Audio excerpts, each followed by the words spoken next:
今輯我哋1年5日初詣遊九州，日本嘅新年參拜究竟係點嘅？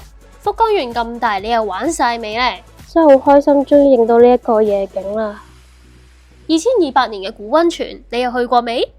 同一條路線玩埋佐賀，原來呢度仲有個古村落㗎，試埋2款傳說級嘅美食。車站烏冬啊！試盡福岡海邊冬季美食。我哋摘完咧成箱可以拎翻屋企啦。最開心唔係喺度食到魚生飯，最開心係呢個景真係好靚。跟住福岡縣邊皮仲有呢一個日田市點指進擊的巨人啊！呢度仲好近一個大人係溫泉鄉，好夢幻啊！哇！呢個雞湯不得了啊！呢個雞湯好好食啊，好飲啊，好滿足啊！可以食到我中意。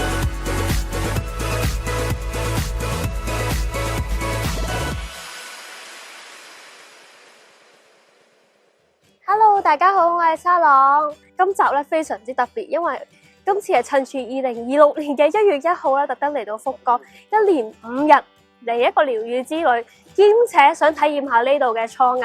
咁我哋可以 fallback 翻啱啱我哋嘅過程先啦。咁原來1月1號咧嘅交通安排咧係有啲特別嘅喎。我自己都好耐冇去福岡啦，原來福岡機場咧已經大翻新，依家又大又靚啊！仲將啲旅客服務放咗喺出境位置，好方便咁就揾到啦。都有少少 cafe， 同以前一樣啦，都係一出去咧就已經係車站，呢一點真係非常之方便。好耐之前都介紹過福岡機場啦，其實搭巴士去其他景點更加方便嘅，由步院、太宰府、別府、佐賀、熊本等等都好方便嘅。咁當中我覺得最近咧就一定係太宰府啦。咁其實佢15分鐘車程咧就到噶啦。咁喺巴士站隔離咧就已經好方便啦，有租車服務啦，咁亦都有行李寄存服務。如果玩跨縣嘅話咧，就一定要善用呢一樣啦。咁最平500yen就可以寄到去福岡市市中心。今日咧個時間好奇怪啊！原本諗住由機場直接出發去太宰府啦，但係估唔到1月1號啦，真係所有班次都取消晒啦。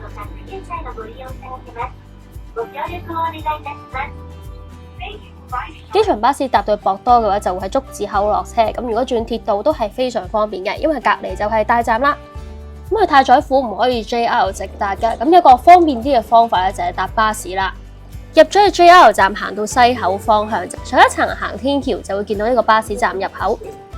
咁11號巴士站直接由博多去到太宰府噶啦，就唔使再轉車。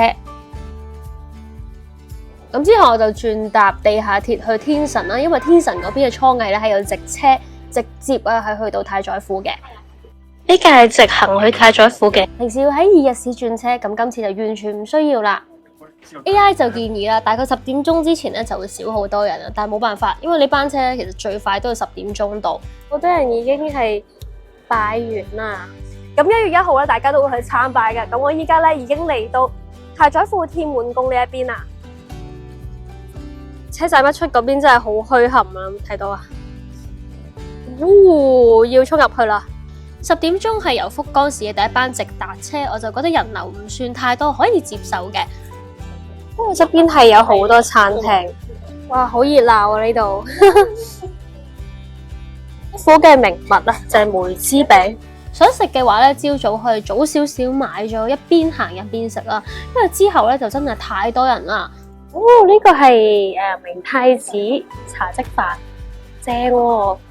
太宰府嘅 Starbucks 係威嚴嘅作品，不過多人都要 skip 啊。Hatsumode 初詣喺唔同地方啦，有唔同講法㗎。有人就指新年期間嘅第一次參拜，有啲地區就係指新年嘅頭7日，亦都有啲地區係指新年嘅頭15日啊。咁所以唔同地區係有唔同嘅講法嘅。咁呢度都境內係有啲餐廳嘅。呢日嘅人潮真係幾誇張，但係其實唔係好逼嘅，呢個時間都。我第一次喺日本新年參拜咧，其實就係東京附近嘅一個小神社，嗰個係一個寵物神社嚟噶。但係喺咁大嘅神社咧，其實我都係第一次噶。哦，好有 feel 啊！石燈籠下面咧係有呢個花花。太宰府係福岡縣非常之有代表性嘅神社。咁近年1月1號至3號期間啦，參拜人次係超過200萬噶。只要入到呢個門口咧，大概排10至15分鐘咧就已經排到噶啦。當時適逢124年嘅大整修，只可以喺臨時本殿度參拜。不過預計2026年就會重新開放啦。太宰府天滿宮就供奉菅原道真呢一位學問之神，祈求學業順利、考試合格或者事業升遷咧都係特別好㗎。我都抽咗一支啊，唔知係咩籤呢？我哋抽到1號大吉啊，超好運啊！可以圓滿解決有啲乜嘢唔開心嘅事。係呢一度嘅1號籤啊，係特別好意頭㗎，好開心，好開心，好開心！我都喺度祝願大家2026年同我一樣咁幸運，抽到大吉咧，其實係可以唔使掛喺度，直接帶翻屋企㗎。係啊，好多元起物啊，同埋御守啊，同埋開運嘅東西，開運招福嘅小配馬，仲有梅花形嘅御守啊，超靚啊！好可愛啊！我仲買咗呢一個啊，乾之靈，好得意啊！佢後面有條繩繩噶，媽媽。咁喺太宰府天滿宮咧，仲有一個好特別嘅神使，就係呢隻御神牛啦。咁一共有11隻嘅，可以先摸自己嘅頭，然後再摸佢嘅頭，就可以更加聰明啦。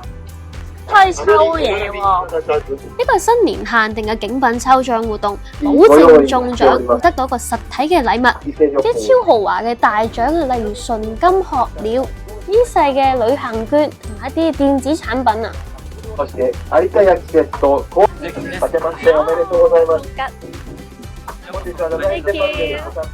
哦，都係一個好東西啊！作為福岡縣嘅第一大社，境外咧都仲有好多嘢睇，例如呢個寶物館，又或者再行遠少少咧，就有九州國立博物館噶。途經呢度非常之出名嘅梅花園，不過1月啦，當然未有梅花啦。好舒服啊呢度！除咗初詣嚟到呢度，咁每年嘅2月下旬咧就係梅花季啦。咁原來仲會有梅花祭。而3月初嘅曲水之宴啦，就好特別嘅，會重現平安時代嘅景象。冇辦法喺初詣嚟到嘅話，咁2、3月咧都會係一個好時機㗎。咁行上上面咧可以參觀九州國立博物館，好靚啊呢度原來。咁佢係日本4大國立博物館之一嚟㗎，咁展示咗日本同埋亞洲地區，甚至係歐洲嘅文化交流歷史。呢度仲有啲餐廳添㗎。我知，哇！呢度都有燒鰻魚，哇，好吸引啊！呢度就會食得舒服啲，唔好下面咁逼咯。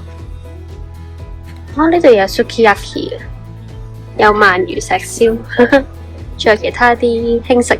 呢個 set 咧會有個鮮苦啦，咁就3個少少嘅前菜啊，咁有刺身啦，有明太子同埋呢個唔知係咩嚟嘅，幾得意啊！仲有黑毛和牛啊！呢個九州嘅黑毛和牛 set，估唔到喺博物館度食到啊！好似好唔錯喎，好開心啊！我本身諗住嚟 relax 咧，但係我覺得比預期中好，帶動咗個好開心嘅氣氛，可能真係新年新希望。前菜都相當唔錯。如果你同我講呢個係一個博物館出邊嘅一間小餐廳嘅一個出品，我都覺得係有啲驚喜。唔想食主菜嘅話，呢度都適合做下午茶，有粥湯，一邊浸一邊食噶。咁九州自古以嚟都係亞洲交流嘅要塞，咁呢度展示嘅就唔單止係日本嘅嘢，而係亞洲點樣塑造咗日本啊！咁本身我覺得呢個博物館嘅建築現代感好強啊，都係吸引我嘅原因嚟嘅。咁呢博物館分為5大展區，咁展示咗由舊石器時代至江戶時代嘅800件文化財，由舊石器時代嘅土偶土器，至到彌生時代嘅青銅鐵器，再到大家熟悉嘅遣唐使時代，有唔少嘅經典佛像、密宗藝術等等，至少後期亞洲、歐洲嘅進口高級品都會喺度全面展示㗎。好得意啊！呢個土偶，有啲文物嗰啲樣都係好得意嘅。紀念品好靚，金士繪，上次喺釜山見過，之後就冇啦。就冇影晒所有紀念品啊，但係好多都好有特色，好靚噶。下晝已經係咁樣啊，佢哋卡咗喺度，因為太多人啦。前面其實仲有一條橋噶，下晝嚟咧，其實就唔好講話入去，我諗大概要半個鐘、幾個鐘都唔出奇啊。咁九州嘅新年期間，其實仲有三社參拜嘅習俗㗎。除咗太宰府天滿宮係鐵膽之外，呢3間神社都係相當受歡迎㗎。咁啊，近住神社入口其實都有唔少屋台咧，就即席喺度煮嘢食㗎。咁去倉藝嘅時候，其實真係幾好氣氛㗎。有少少後悔添。呢間係出名嘅名店嚟嘅。相傳平安時代菅原道真啊貶治太宰府嘅時候，有位善良嘅婆婆同情佢嘅遭遇，偷偷製作呢個梅枝餅嚟接濟佢㗎。雖然我就唔係好食紅豆嘢嘅，不過一場嚟到，仲要係新年，一定要試啦梅枝餅。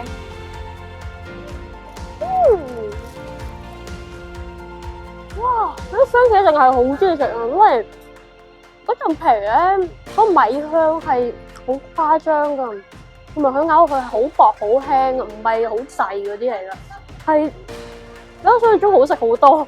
呢間嘅梅枝餅嘅相傳係 No.1， 咁佢仲有茶房可以慢慢坐低食添。仲有另一樣必食嘅就係呢一度嘅大福啊！咁呢度嘅天山本店咧係爆紅店嚟噶。咁冬天咧係士多啤梨嘅收成期，咁呢度係採用咗福岡嘅特產金黃草莓製作而成嘅草莓大福最中加埋最中餅噶。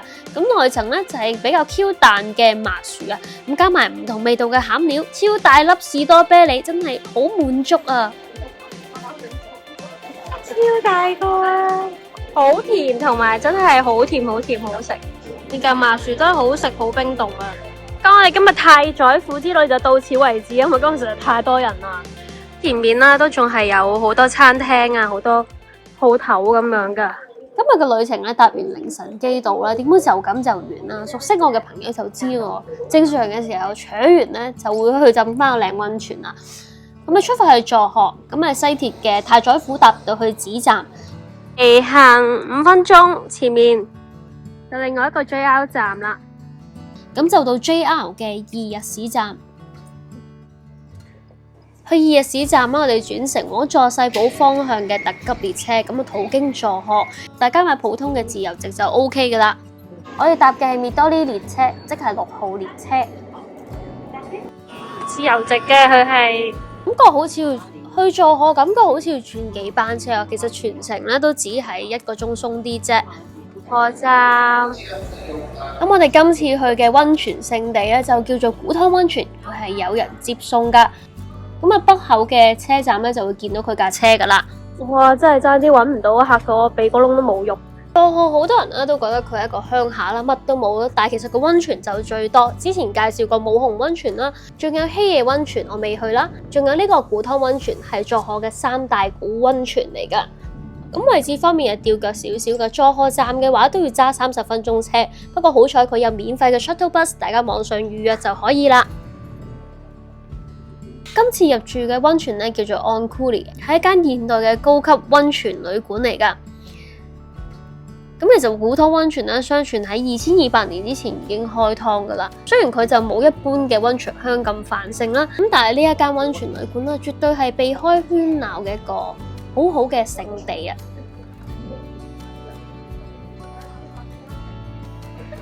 比較少見到咧個 lobby 個餐廳係咁多人啦，因為今日咧原來有表演。我哋啱啱就喺呢度咧有個師傅打年糕啦，但係我因為要 check in，所以冇乜時間影。不過係新鮮揾師傅打嘅，好犀利。呢個可以自由斟酒飲嘅。原來今晚有煙花，哈哈。Maybe tonight snowing.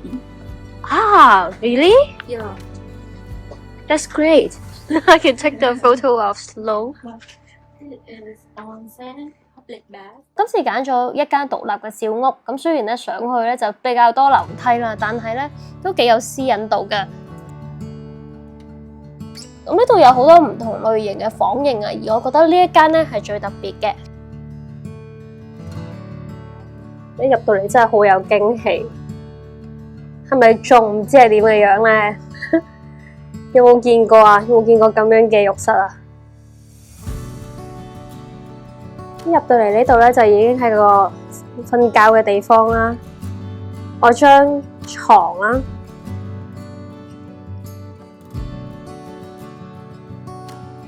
呢度就洗手區啦，有水飲啦，都係洗手用品好齊啦，有衣櫃啦，隔離就呢度啲嘢係有啲質感㗎。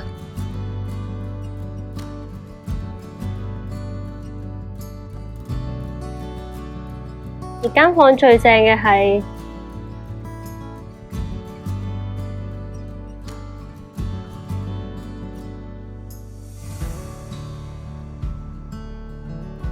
我開頭訂呢間房嘅時候咧，我只係中意佢有個自己嘅溫泉啦。咁但係估唔到出邊咧都竟然有個小露台喎。如果今晚落雪嘅話咧，就可以出去浸完暖之後再攤喺度，哇！真係好喎，我就係中意咁窩咁天然嘅感覺啦。呢度真係好特別啊，因為佢啲房嘅每一樣嘅設計咧都好有心思。啲門咧唔係一般嘅開法嚟嘅，係啲特別嘅鉸嘅門嚟嘅。呢啲全部都係要訂做嘅，同埋佢上面咧有整咗啲玻璃啊，用咗舊嘅屋頂去做啊。個設計係幾特別嘅，有少少美中不足啦，真係暗少少啊。咁但係係好型格，好有 feel 咯。古湯溫泉咧其實都係相當有歷史嘅。不過附近咧就冇咁觀光化，主要係溫泉旅館為主，同埋會比較舊式啲。咁適逢呢度開咗一間啦，其實都開咗一段日子噶啦，比較新淨、比較高評價嘅一間溫泉旅館啦。我覺得大家可以試下，因為佢咧仲包埋接送，因為半個鐘嘅接送啦，唔係一般溫泉旅館會提供到噶。有個位俾你寫字，今年嘅願望係嘛？都幾震驚嘅就係咧，呢度竟然咧有勁大個小朋友玩嘅空間，呢有間 souvenir 都幾骨子嗰啲嘢，佐賀嘅特產啦。呢度仲有好多茶，其實佐賀咧啱啱一入嚟嘅時候，佢已經係用緊白鋁 serve 噶啦，都唔錯。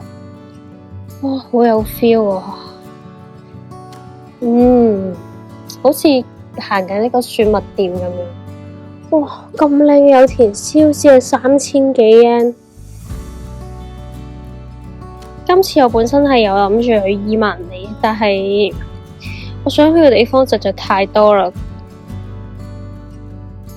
咁我今次嘅旅程其實就係真係好純 relax 㗎，因為過往2025年實在非常之繁忙啦。雖然中間都去咗好多旅行，咁但係好快我又要叉電啦。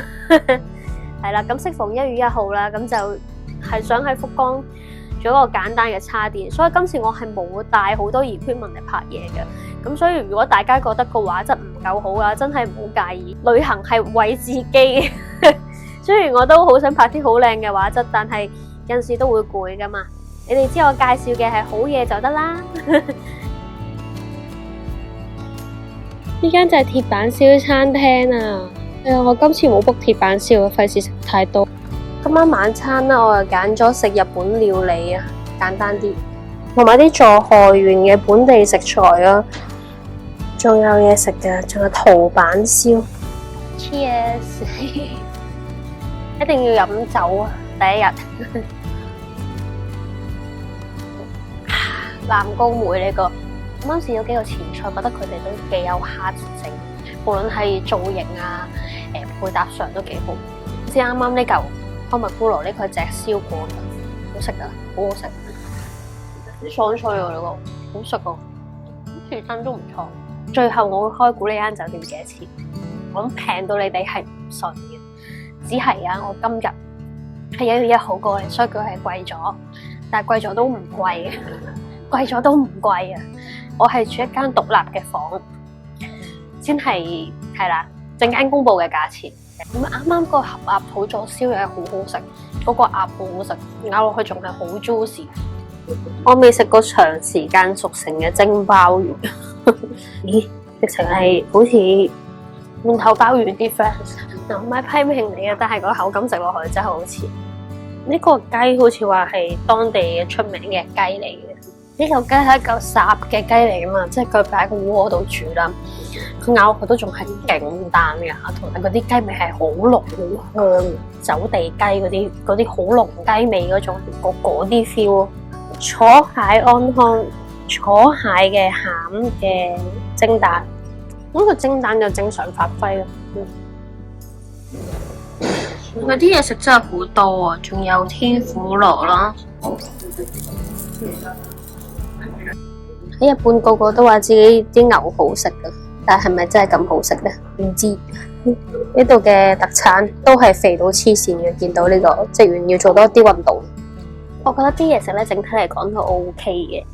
你話係咪好有驚喜啊？唔係。咁但係所有嘢食個配搭都唔錯啦。咁啊呢度18,000至23,000已經包埋房啊，一撲二食，仲可以揀鐵板燒添，對得住個價錢咯，我會覺得係。哇！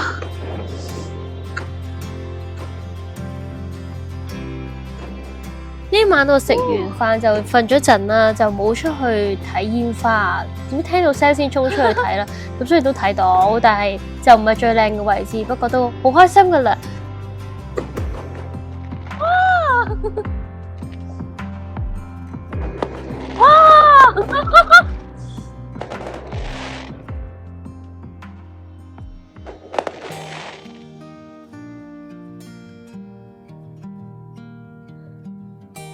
哇，好靚啊！好期待今日見到嘅景色啊！冇諗到咧，竟然會遇到九州落大雪啊！咁呢日咧，除咗呢一個竹湯之外，其實大家仲可以去大浴場邊浸啦。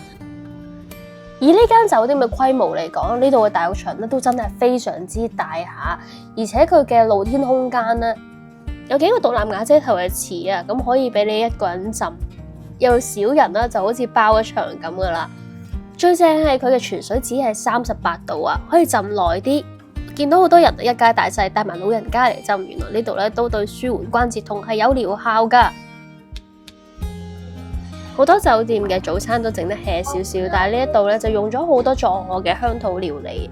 咁有埋有名海苔，我好中意食嘅有名海苔，仲有少少刺身嘅，我覺得都幾豐富嘅。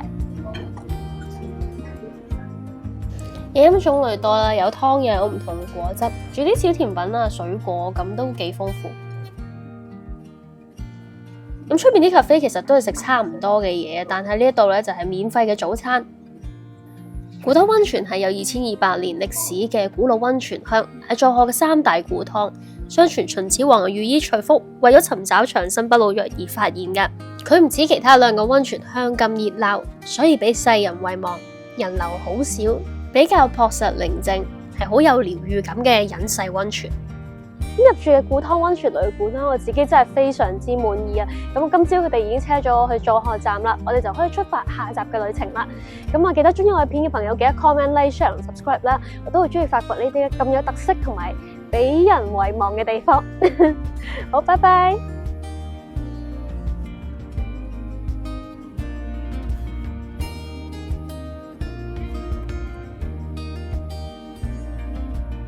如果你中意呢個行程，但又唔想 plan 得咁辛苦，可以喺片嘅下面，又或者撳暫停，喺左下角咧就揾到一個購物嘅標誌，可以單次購買我嘅行程表，入邊已經有晒交通同埋更加詳細嘅餐廳推介。行程指南50% 嘅收益咧會用作慈善嘅用途噶。想支持我嘅創作，可以加入成為會員，除咗可以抽選手信福袋，我亦都可以喺 IG 回答你嘅問題嘅。成為富士會員可以喺社群當中提供嘅連結下載到所有行程表噶。包時間班次、有用連結、餐廳介紹、使費預算、景點介紹等等詳細嘅資料。每一個行程時間同景點都會連接去城滙案內同埋 Google Map，方便你隨時更改行程。